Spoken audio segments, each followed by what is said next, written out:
Hasta allí hemos revisado aquellas normas del Código de Ética que se refieren al informe y al diagnóstico psicológico. Vamos a continuar ahora, pero centrando nuestro interés en la psicoterapia. ¿Qué nos dice y cómo está encuadrando o guiándonos el Código de Ética respecto de esta práctica? Igualmente vamos a hacer una pequeña revisión del concepto de psicoterapia. Fundamentalmente, la psicoterapia es un proceso de comunicación entre dos personas. Una persona que es el terapeuta y la otra persona, lógicamente, que es el cliente o paciente en quien debemos generar los cambios. Y lógicamente para eso acude. Acude de una manera en un nivel determinado para lograr una mejoría. O acude frente a una situación de incertidumbre o duda para que se le oriente a lograr una mejor toma de decisiones, por ejemplo. Entonces, acude con el propósito fundamental de mejorar su calidad de vida. Y para eso está justamente el psicoterapeuta, el psicólogo que ejerce esta función, psicoterapeuta. Un paréntesis de repente acá. Podríamos decir que psicoterapeuta no es solamente la persona que tiene el título de psicólogo. Esto conlleva a una mayor formación, conlleva a mayor experiencia inclusive, porque es una relación en la cual tenemos que hacer uso de todas nuestras competencias desarrolladas. Por ejemplo, la observación, por ejemplo, el conocer el lenguaje, las diversas manifestaciones del lenguaje, el lenguaje gestual, el lenguaje verbal, por ejemplo, las formas en cómo la persona va a ir modificando inclusive el tono de voz, inclusive la postura. Ya sabemos por formación que esos son aspectos fundamentales que también dan un marco integral para saber con quién estamos hablando y cuál es la perspectiva inclusive que podemos tener para elaborar una adecuada estrategia de intervención. Igualmente, podemos también decir que existen, ¿cómo sabemos que es así? Diversos enfoques, diversas corrientes y aspectos teóricos. A cada una de ellas también se le atribuye una concepción. Sin embargo, a todos estos enfoques se le llama en conjunto psicoterapia. El uso de una corriente, un enfoque determinado, va en relación a la facilidad, a la experiencia, a la preferencia del profesional. Entonces, el término psicoterapia no presupone una orientación o enfoque científico específico. No, es autónomo y privativo del psicoterapeuta, que obviamente tiene que tener especialización en estas corrientes o posiciones para poder también adecuarlas de acuerdo a las características de la persona en quien se va a intervenir. Ahora sí, con la misma metodología anterior, vamos a revisar un poco los artículos que se vinculan a esta práctica psicoterapéutica. Veamos el artículo 4. ¿Qué dice? Como psicoterapeuta, el psicólogo reconoce que en su actividad lo que debe buscar, lo que debe orientarle en su trabajo es el desarrollo psicológico del cliente. Es decir, en la mejora, el cambio hacia lo positivo, el reconocimiento de sus capacidades para que la persona pueda también independizarse en un determinado tiempo y haga uso del ejercicio de sus capacidades propias. El artículo 9 dice que el psicólogo reconoce los límites de su competencia y también los límites de los alcances de las técnicas y no ofrece servicios o métodos que no cumplan las normas específicamente establecidas de manera profesional. Si no, estaríamos vendiendo, como se dice, un encantamiento. Y no es así. Nuestra formación es científica, por lo tanto, está enmarcado en bases científicas. Entonces, no podemos estar, digamos, asegurando u ofreciendo ciertas situaciones que se van a dar como por arte de magia, porque no es así. Igualmente, el artículo 17 del mismo código dice que como psicoterapeuta, el psicólogo deberá formarse de una manera idónea para que pueda realizar de una manera óptima esta actividad. Esto es que también debe tener en consideración la constante capacitación, actualización y acá otro término importante, la honestidad. ¿Cuál de los enfoques, cuál de las técnicas manejo mejor? ¿Cuál las empleo de manera adecuada? Y también, ¿por qué no? ¿Con cuál me siento cómoda? Por ello, hace unos momentos decíamos que si hay situaciones personales que interfieren en mi actividad, en mi intervención, lo ético es también derivar al paciente hacia otro profesional. Continuando con la revisión, encontramos en el artículo 21 que la información que recibamos durante este ejercicio será revelada solo después de las más cuidadosas consideraciones. Es decir, una consideración fundamental, la necesidad. Si lo hubiera o cuando hay peligro inminente para el individuo o para la sociedad. En este caso, pues hablamos de repente de potenciales conductas que podríamos, digamos, de ver con anticipación de un suicida o que pueda causar daño a la familia o a otras personas. Entonces, si bien hay informaciones que deben ser tenidas por confidenciales, también debemos tener el criterio suficiente para establecer la diferencia de cuándo esta confidencialidad debe ser puesta a un lado por el propio bien de la persona y también de las otras personas. Los artículos 23 y 24 se refieren a la comunicación profesional. Dice que se debe mostrar al paciente como una comunicación expresa. Nuevamente, ¿qué es lo que vamos a realizar? ¿No? El psicólogo se hace responsable, dice, de informar al cliente los límites del secreto. Igualmente, todo lo que nos diga durante esta sesión tiene carácter confidencial y de secreto profesional. Sin embargo, si fuese necesario, por alguna circunstancia debidamente digamos, concebida para evitar un daño tanto a la persona o a las otras personas, entonces haremos uso de la manera más adecuada de esta situación. Entonces, eso también debe tener muy claro el paciente cuando está con nosotros en este tipo de intervención. El artículo 31 dice el psicólogo no debe permitir que el cliente tenga ideas exageradas acerca de la eficacia de los servicios que presta. Esto también es un poco de criterio y de honestidad, nuevamente. No puedo decir que conmigo usted va a conseguir todo aquello que tiene como expectativa. Va a mejorar en un tiempo récord o en un tiempo corto. No, tenemos que ser también prudentes. Tenemos que tener mucho cuidado en no hacer afirmaciones que van más allá del aspecto tanto personal como profesional y también de la misma profesión. Entonces, debemos tener también esa capacidad para tener la prudencia suficiente y no estar, podríamos decir, mintiendo o dándole la expectativa de algo que no es al cliente o al paciente. Los artículos 42 y 47 se refieren a que el psicólogo reconoce su posición de prestigio frente a los clientes. Por lo tanto, entonces, este prestigio debe ser celosamente cuidado por el psicólogo y por ello justamente evita hacer mal uso de la confianza que deposita en él el evaluado o en este caso el paciente.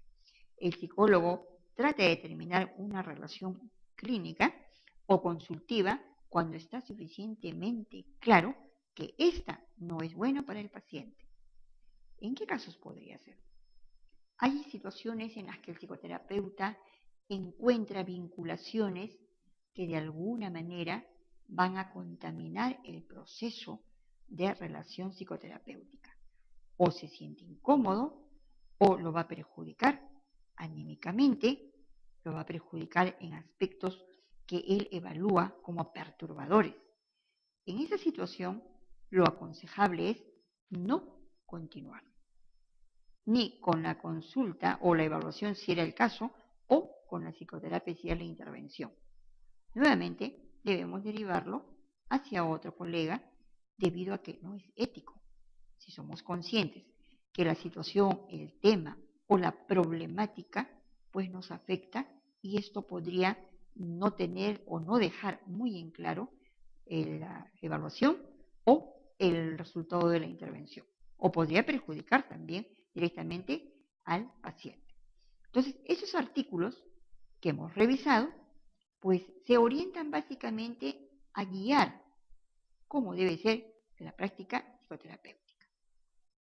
Vamos a continuar viendo ahora más bien el código de ética en relación a la investigación científica. Claro, quizá un comentario también en este aspecto.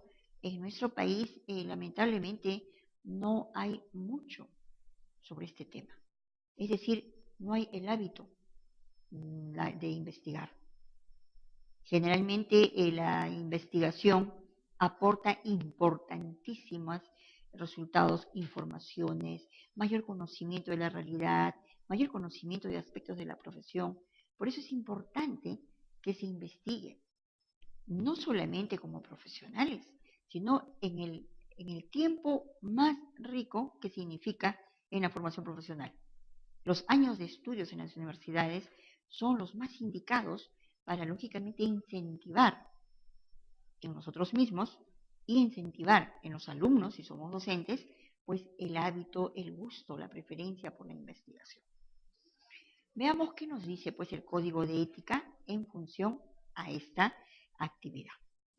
El artículo 2 precisa que como científico, es decir, remarca que el psicólogo es un científico. Como científico, el psicólogo dirige investigaciones donde su juicio le indica que es necesario. Es decir, hay aspectos en la sociedad que son importantes de ser investigados, sea para conocer cómo se desarrolla, cómo surgen las causas, o sea para encontrar alternativas de solución. Porque además estos resultados de investigaciones forman parte también de todo el bagaje científico de información que vamos a proporcionar. En ese sentido, hay que planificar una investigación, claro está, siguiendo las fases y el proceso adecuado. También debemos tener mucha claridad en las limitaciones que podemos encontrar, igualmente en el planteamiento de las hipótesis, que como su nombre pues lo dice, ya sabemos que es un supuesto que va a responder finalmente a la búsqueda, en todo caso, de lo que estamos nosotros haciendo en investigación. Siempre en investigaciones hay que mantener la objetividad.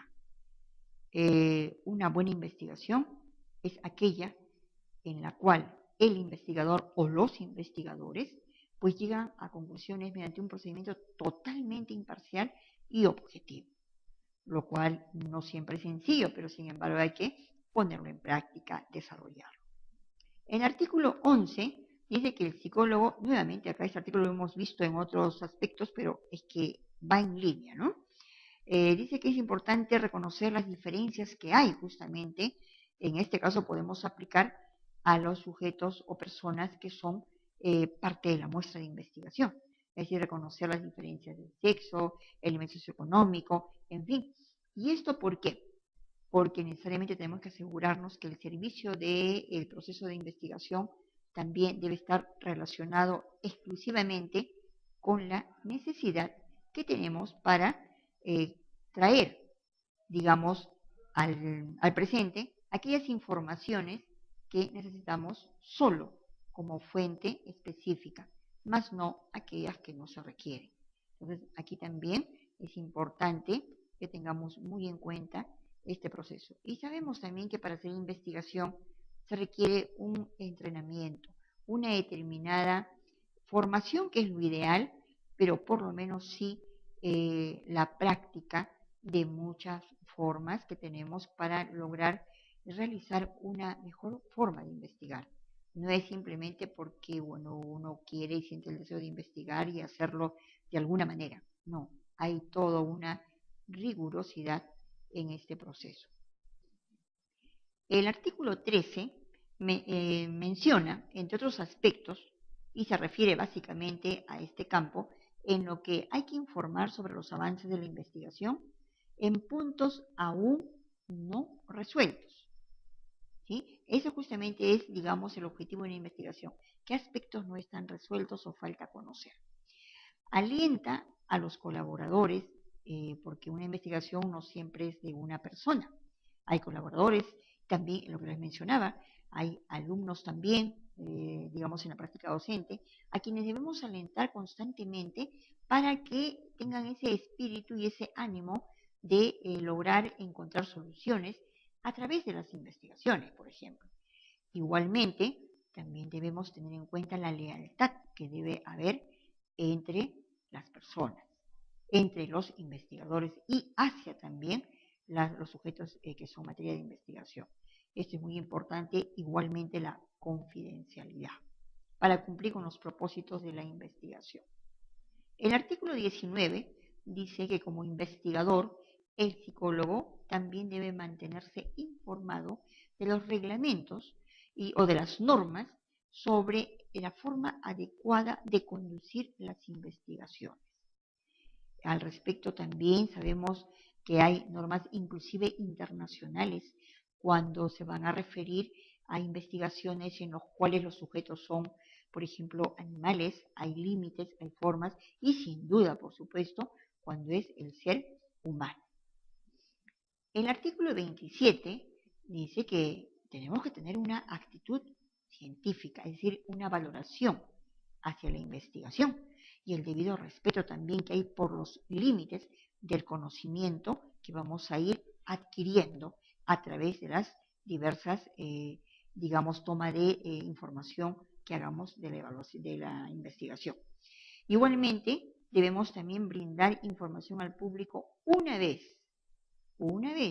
que se tenga, digamos, consenso, que haya seriedad, que haya culminado la investigación. Eso justamente hace un momento se decía como lealtad, efectivamente. No tiene por qué uno de los investigadores adelantarse o hacer, pues, digamos, intuir o hacer referencias de que va a concluir, de que se va a encontrar esto o aquello, sino tiene que tener también un grado de seriedad muy rígido en este sentido, porque si no también podemos estar brindando información incorrecta o también conllevando a las informaciones que no son las más adecuadas.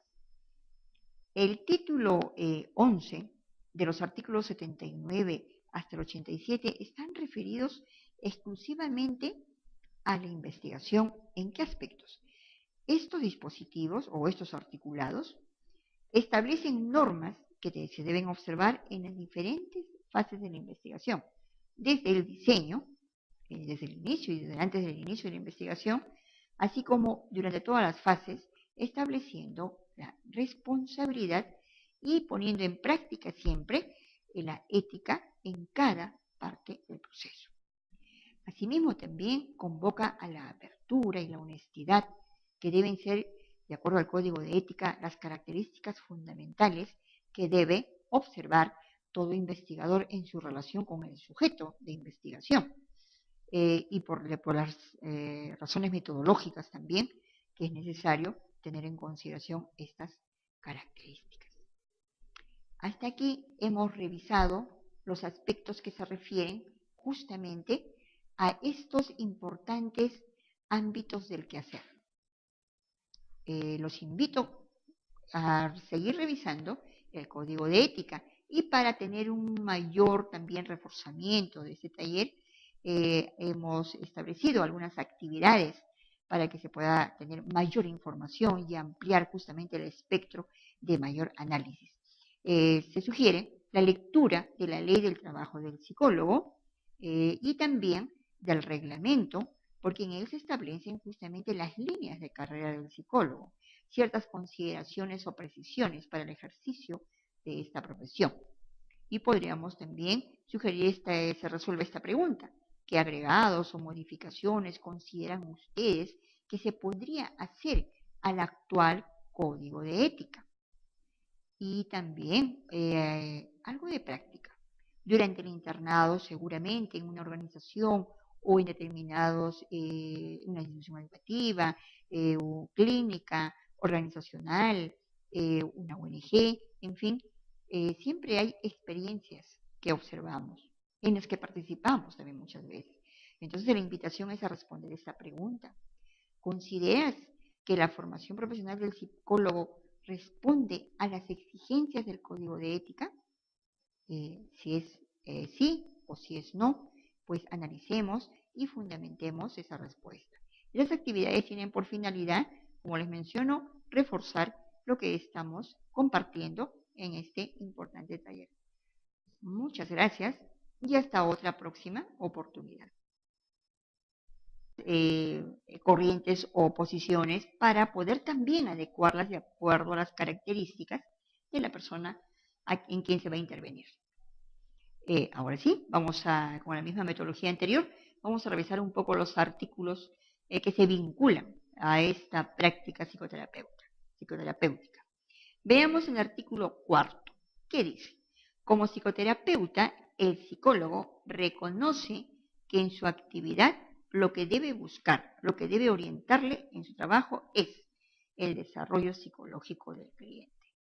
Es decir, en la mejora, el cambio hacia lo positivo, el reconocimiento de sus capacidades para que la persona pueda, porque es una relación en la cual tenemos que hacer uso de todas nuestras competencias desarrolladas. Por ejemplo, la observación, por ejemplo, el conocer el lenguaje, las diversas manifestaciones del lenguaje, el lenguaje gestual, el lenguaje verbal, por ejemplo, las formas en cómo la persona va a ir modificando inclusive el tono de voz, inclusive la postura. Ya sabemos por formación que esos son aspectos fundamentales que también dan un marco integral para saber con quién estamos hablando y cuál es la perspectiva inclusive que podemos tener para elaborar una adecuada estrategia de intervención. Igualmente, hasta allí hemos revisado aquellas normas del Código de Ética que se refieren al informe y al diagnóstico psicológico. Vamos a continuar ahora, pero centrando nuestro interés en la psicoterapia. ¿Qué nos dice y cómo está encuadrando o guiándonos el Código de Ética respecto de esta práctica? Igualmente vamos a hacer una pequeña revisión del concepto de psicoterapia. Fundamentalmente, la psicoterapia es un proceso de comunicación entre dos personas. Una persona que es el terapeuta y la otra persona, lógicamente, que es el cliente o paciente en quien debemos generar los cambios. Y lógicamente para eso acude. Podemos también decir que existen, ¿cómo sabemos que es así? Diversos enfoques, diversas corrientes y aspectos teóricos. A cada una de ellas también se le atribuye una concepción. Sin embargo, a todos estos enfoques se le llama en conjunto psicoterapia. El uso de una corriente, un enfoque determinado, va en relación a la facilidad, a la experiencia, a la preferencia del profesional. Entonces, el término psicoterapia no presupone una orientación o enfoque científico específico. No, es autónomo y privativo del psicoterapeuta, que obviamente tiene que tener especialización en acude de una manera en un nivel determinado para lograr una mejoría, o acude frente a una situación de incertidumbre o duda para que se le oriente a lograr una mejor toma de decisiones, por ejemplo. Entonces, acude con el propósito fundamental de mejorar su calidad de vida. Y para eso está justamente el psicoterapeuta, el psicólogo que ejerce esta función, psicoterapeuta. Un paréntesis de repente acá, podríamos decir que el psicoterapeuta no es solamente la persona que tiene el título de psicólogo. Esto conlleva a una mayor formación, conlleva a mayor experiencia inclusive